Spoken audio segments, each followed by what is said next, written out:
And finally tonight, let's face it, last night's announcement from President Trump that he's running for office again, it was met with a mixed reaction. I mean, there are some people like our guest earlier, Nick Adams, he's full on MAGA. He's excited. He can't wait. I'm happy for him.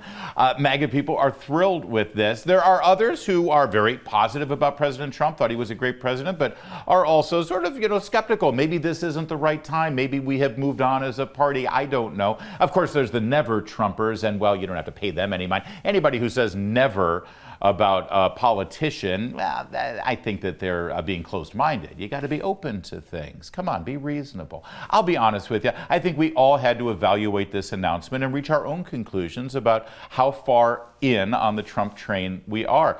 I wasn't sure until I started to see the reaction from the mainstream media. Let's start with the Washington Post last night and how they announced it.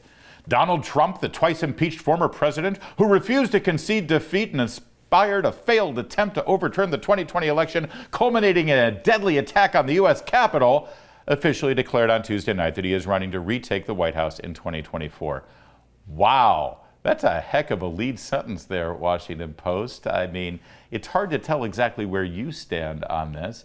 In NPR, they used your tax dollars to put this out.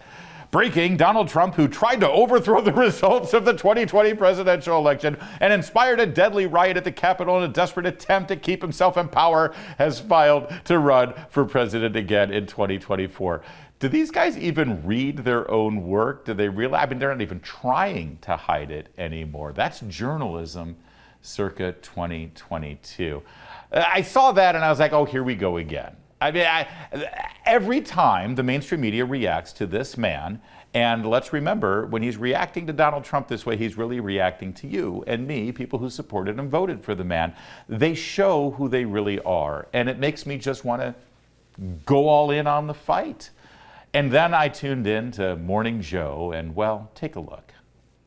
George Conway, it's very interesting.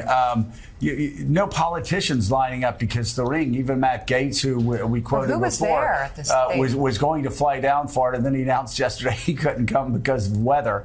I checked my weather app. It looked pretty good, actually, in between DCA and. Yeah, let's pause for a moment here. First of all, who was even there, says Mika. None of the important people that I like were at this announcement, whatever. Funny how, yes, Matt Gaetz did say that he wouldn't be able to be there because of weather. And here's Joe Scarborough sitting on this set with the White House behind him saying, what, the weather seemed fine. Here's a dirty little secret. They're not in Washington. Now, listen, I've got Washington, D.C. behind me every night, but I'm literally here in town. I drove to the set last night before the announcement, and it was a torrential downpour. Joe Scarborough doesn't know that, and neither do his viewers. All right, but of course, we need to go to the expert, George Conway. And PBI, but he didn't make the flight. This is a wounded politician, isn't it? He is. He absolutely is. He does not carry the weight that he once carried. They're clearly not as afraid of him as they once were. They clearly don't want to kiss the ring in the way they once kissed the ring. But the problem is he's still there, and he still has a chunk.